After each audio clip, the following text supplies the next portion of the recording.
Nigerians took to the polls last month, one of the most contested in that country's history. The ruling party candidate, Bola Tinubu, won 8.8 million votes against 6.9 million for opposition People's Democratic Party. That's the candidate Atiku Abubakar, and 6.1 million for the Labour Party's Peter Obi.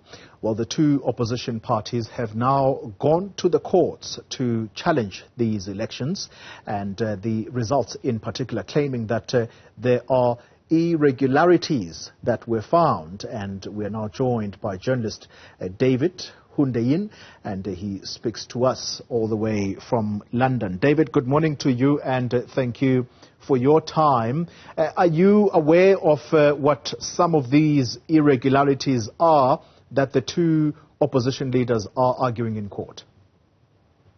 All right, so I've gone through the petition submitted by the Labour Party and Peter Obi. I haven't gone through that submitted by Atiku Abubakar and the PDP, but I'll be doing that later today. And the issues raised in that petition center around two issues, which are the process by which the purported election of Bola Tinubu was carried out, and the actual person of Bola Tinubu and his vice President Kashim Shettima. Now, what this petition seeks to establish is that, first of all, these two candidates, the presidential and vice presidential candidates of the All Progressives Congress, were in fact not qualified to run legally for the office that they ran for and were supposedly elected to.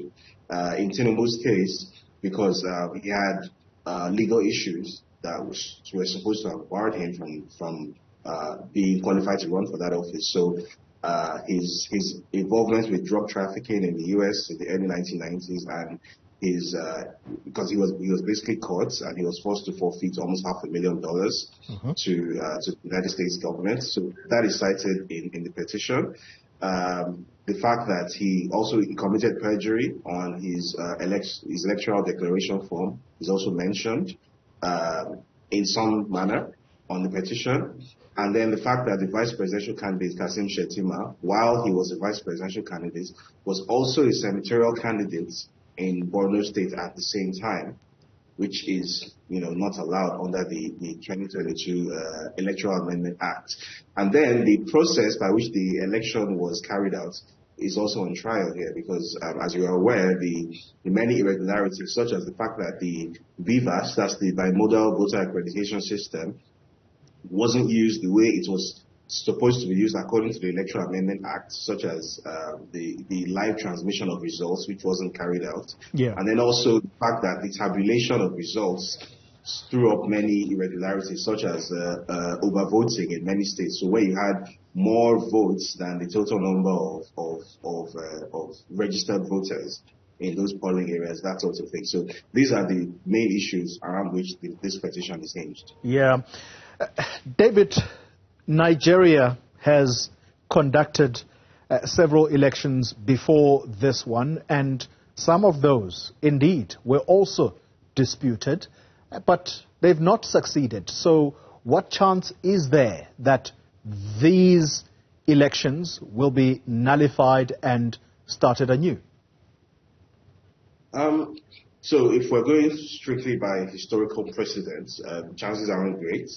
However, I'm not that close to the legal teams of both challengers, but from my reading of the situation, what I can see is that specifically with the Labour Party's petition, there's an attempt to force the judicial system, the Supreme Court, where this will almost inevitably get to face scrutiny globally, because where the drug trafficking indictments of Bola Tinubu is invoked, bearing in mind that this is something that took place in the U.S., and that potentially brings in scrutiny from the American press or from the global press, that the idea from my reading of the situation is to create a set of circumstances which the Nigerian judicial system is not used to, a type of scrutiny that it's not used to, so that the typical habits where instead of facing the substantial issues raised in legal processes, the Nigerian judicial system typically delivers this thing called justice by technicality, where side issues and legal technicalities are used to arrive at judgments which people sometimes even perceive as nonsensical. In this case, because of the unprecedented amount of scrutiny, that will force the judges to actually face the meat of the matter. Now, whether that strategy is actually going to work, nobody really knows for sure. But from my reading of the situation, that's what the attempt here is, to create a cauldron of scrutiny on the judges that are involved in this case. David Hundeyin is a journalist, and he's a Nigerian journalist, but based in London. Thank you very much for your time.